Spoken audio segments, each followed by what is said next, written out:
Or Welcome. it may be evening by now. Sorry, my voice seems to be going in and out. Excuse me.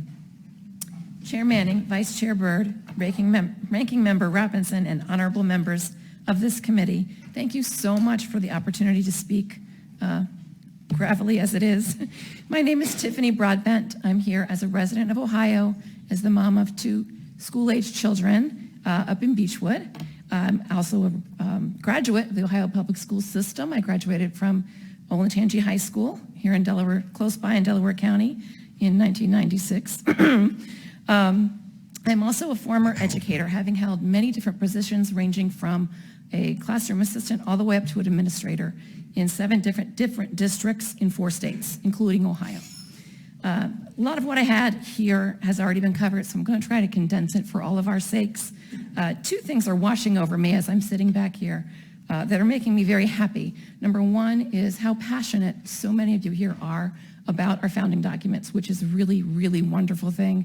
The other is that, like me, many of you are suspicious that testing is not always the best way to guide what we're doing in the state of Ohio, and those 2 things make me feel like I'm in very good company, so I'm happy to hear those.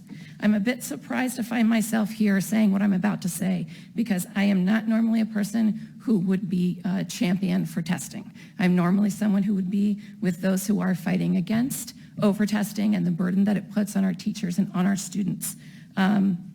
However, I am in opposition to this bill because this bill is not about reducing the testing burden across all content areas.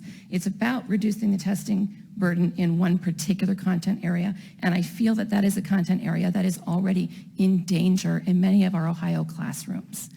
2 things stand out to me that I'd really like to make sure I speak on, because I haven't really heard much about them yet. Number 1 is that while we might disagree with the phrase, testing drives curriculum, I do know from firsthand experience, testing does influence teacher behavior, and it does influence disposition of resources in districts, and it doesn't do that evenly, I don't think. My experience, having worked in many struggling districts, in fact, I was also the testing coordinator at a charter school in the Collinwood neighborhood of East Cleveland.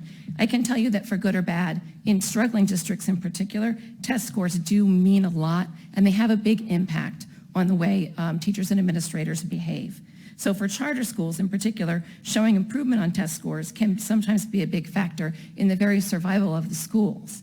Now, when I was teaching, like many of you in here who are teachers, the people in the charter schools who I taught with and the administrators there, they weren't out just for test scores. They had much nobler aims, of course. They really wanted to serve their very struggling students. But they knew that if their test scores didn't reflect enough improvement and enough progress, then they might lose the ability to serve those students at all, because it can factor into whether a charter school stays open. Likewise, in struggling districts, not charter, but other public districts that are struggling, sometimes these scores help determine if the district gets to retain local control, right, or if it reverts to the state.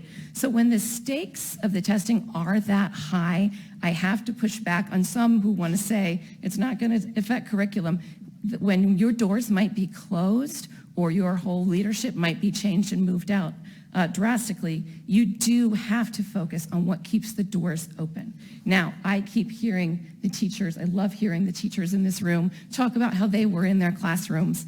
And there are many wonderful teachers, administrators, and districts full of people who would have fidelity to the material we're talking about, whether it was tested or not. And we would love to believe that every district was that way so that we knew every child had the benefit of that kind of teaching. But the sad fact is that it's just not that way in every district. And it is part of what we need to be talking about today. And it is part of what's in this bill to make sure that we are sort of a safety net, right, for the disparate influences, motivations, and skill level of the teachers in the different districts that we have. Sorry, I'm trying to condense and jump around a little bit.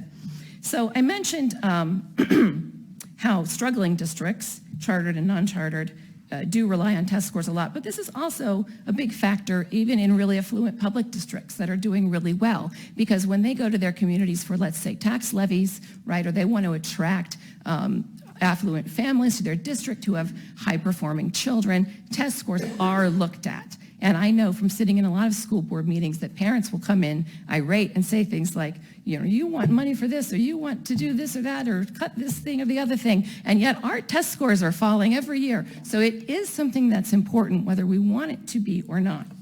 As I mentioned, if we were talking about overhauling, the whole system of testing in Ohio, I'd say let's order a pizza, sit around that table, and we can talk about it all night, because there is certainly a lot of passion for that, and I think it's good, and I hope some of those changes come about.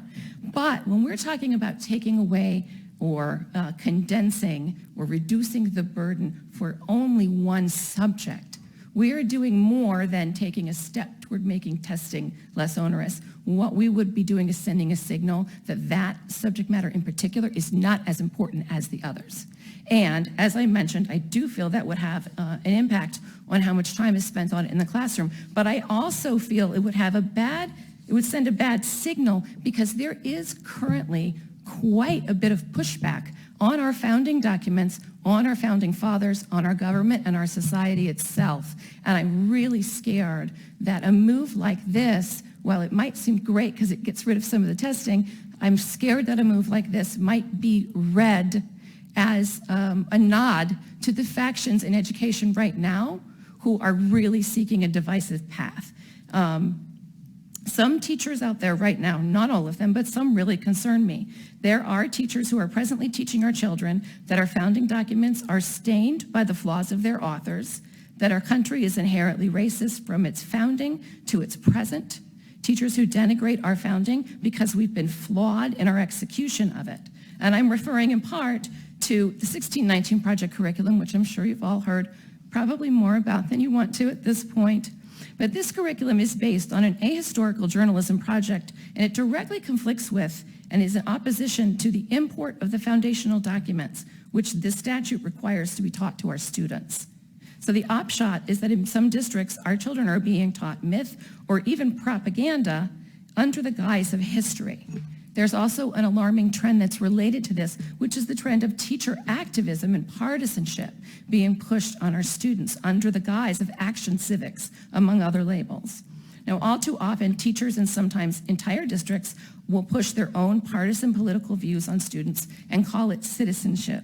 And the teachers who teach the flawed curriculum I was mentioning it a moment ago may see this bill as a signal that our state is warming to their ahistorical and derogatory views about our founding documents. I fear that some will see this bill as permission to continue degrading the content that they are currently so often openly despising in front of our students. So what's the antidote to this misdirection? Well, once again, going back to the idea of ordering a pizza, I'd love to do that and sit and talk about how we could make Ohio's public schools apolitical, how we could make them neutral politically. But obviously, that's a much bigger conversation than we need to have right now. The way that relates to this bill, though, is that I feel that passing this bill would be a signal that we're moving away from the ideal that we should be presenting to our kids, which is a non-political public education. There's more, but I'll cut it down. I just want to leave you with a final thought. As a former English teacher who had to fight tooth and nail to teach Martin Luther King and Frederick Douglass to my students in rural North Carolina, an enterprise that gained me the nickname, that Yankee teacher, I have to ask, what happens to Dr. King's dream when we aren't educating our children to be like Dr. King anymore? When our children can't connect with him because they don't understand the references that he's making. What did he know really well as a scholar? He knew the Bible, he knew the Greeks, he knew our founders, and he used them when he spoke to people, and he moved whole society on that knowledge. I am afraid that in some cases our students are going to lose some of the connection to being able to understand what he's even talking about, because they're not going to have a vivid connection to our founding documents. The same thing with Frederick Douglass. If our children cannot understand what's in not only our founding documents, but the content that's currently in American government and history classes, how are they going to connect to his speeches? How are they going to connect to his brilliant writing that, again, moved civilizations? Now, I understand that you are not trying to get rid of teaching the founding documents. It sounds like that was a big misunderstanding in some districts, right? But the content here is not only about founding documents. It's also American government history. I thought it was useful. Representative Lightbody was listing out the other percentages of types of questions that are on these tests. None of that should be sacrificed, and I do fear that's just going to be the practical application of what happens if this bill passes.